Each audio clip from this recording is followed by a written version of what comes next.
அன்புக்குரியவர்களே, இப்போல்லாம் இந்த நியூஸ் பேப்பர், மேகசின்ஸ் இதெல்லாம் புரட்டி பார்க்க கொஞ்சம் பயமாக இருக்குது. ஏன்னா, எதில் புரட்டி பார்த்தாலும் சாராயம் குடித்து இத்தனை பேர் மரணம், கொலை, கொள்ளை, பெருகி வரும் குற்றங்கள், இதை எல்லாமே ரொம்ப ஹைலைட் பண்ணி நியூஸ் வந்துக்கிட்டே இருக்குங்க. எனக்கு இதை பார்க்கும்போது நாம் எப்படிப்பட்ட சமுதாயத்தில் வாழ்ந்து கொண்டிருக்கிறோம் என்று ஒரு சின்ன பயம் வருது. கொலை சர்வசாதாரணமாக போச்சு. கொள்ளை ரொம்ப தினசரி நடவடிக்கை ஆயிப்போச்சு. சாராயம் குடிப்பது டீ காஃபி குடிக்கிற மாதிரி சர்வசாதாரணமாக ஆயிப்போச்சு சொசைட்டியில். இதற்கெல்லாம் என்ன காரணம்? தனி மனித ஒழுக்கம் குறைந்திருக்கிறது. எதை செய்தாலும் தப்பில்லை என்று ஒவ்வொருவனும் சிந்திக்கக்கூடிய அளவுக்கு இன்றைய சூழ்நிலை இருக்கிறது. எதுவும் தப்பு இல்லை. இதற்கு காரணம் 2 ஃபேக்டர். ஒன்று பள்ளிகள், 2வது திரைப்படங்கள். திரைப்படங்கள் நல்ல கருத்துக்களை போதிப்பது கிடையாது.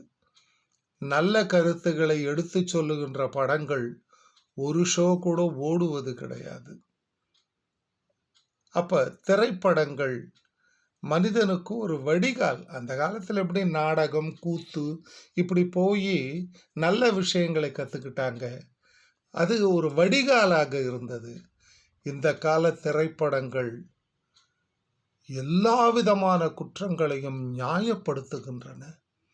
இதை பார்க்கின்ற ஒருவன் நாம் இதை செய்தால் என்ன தப்பு அப்படிங்கிற ஒரு சூழலுக்கு வந்துடுறான். இது திரைப்படம். பள்ளிக்கூடங்களை எடுத்துங்க. பள்ளிக்கூடங்களில் மாணவர்களை கண்டிப்பதற்கு அலறுகிறார்கள். தவறு செய்கின்ற மாணவனை அரசாங்கமே என்ன சொல்லுகிறது? சட்டத்திட்டங்கள் என்ன சொல்லுகிறது? ஒரு மாணவன் தப்பு செய்கிறானா, நீ ஏன் தொடர? வாத்தியாருக்கு வார்னிங். சிஓ மீட்டிங்கில் எங்களுக்கு சொல்கிறது இதாங்க. உட்காந்தோம்னா சொல்லுவாங்க, புகாருக்கு இடமில்லாமல் நடந்து கொள்ளுங்கள். புகார்னா என்ன? பேரண்ட்டு போய் கம்ப்ளைண்ட் பண்ணக்கூடாது. இன்னைக்கு பள்ளிக்கூடத்தில் ஒரு மாணவனை அடிப்பதற்கு எந்த ஆசிரியராவது தயாராக இருக்கிறார்களா? இல்லை, பயமாக இருக்குது. அடித்தா பேரண்ட்டு போய் கம்ப்ளைண்ட் கொடுத்துட்றாங்க போலீஸில்.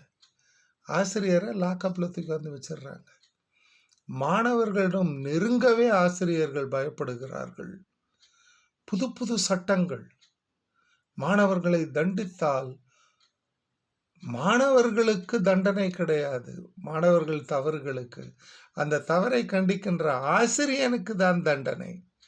இது போன்ற சூழலில் ஆசிரியர்கள் என்ன செய்வார்கள்?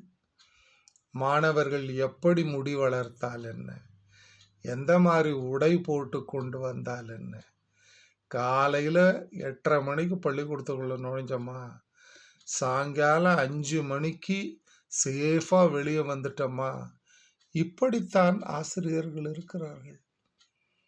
எந்த ஒரு ஆசிரியரும் ரிஸ்க் எடுத்து மாணவர்களுடைய நடத்தையை சரி செய்யவோ, மாணவர்களுடைய ஒழுக்கக்கேட்டை சுட்டி காட்டி அதை திருத்தவோ தயாராக இல்லை.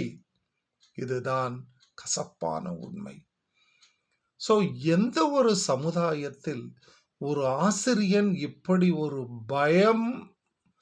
பயப்படுகின்ற சூழ்நிலையில் வாழ்கிறானோ, அவனிடமிருந்து வெளிவருகின்ற மாணவ சமுதாயம் நிச்சயமாக குற்றவாளிகளாகத்தான் வரும். அப்போ 10th 11th அந்த காலத்தில் பாஸ் பண்ணுறாங்கன்னா மாணவர்கள்லாம் ஒன்றா சேர்ந்துக்குவான்.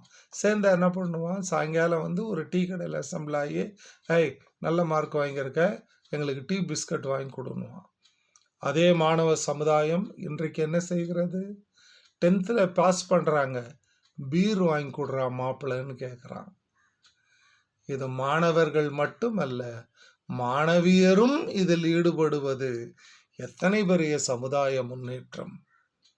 ஆகவே ஒழுக்கம் எந்த சமுதாயத்தில் குறைகிறோ அந்த சமுதாயம் குற்றவாளிகளை உருவாக்கும் சமுதாயம். இப்பொழுது நாம் வாழ்ந்து கொண்டிருக்கின்ற சமுதாயம் அதிகப்படியான குற்றவாளிகளை உருவாக்குகிறது.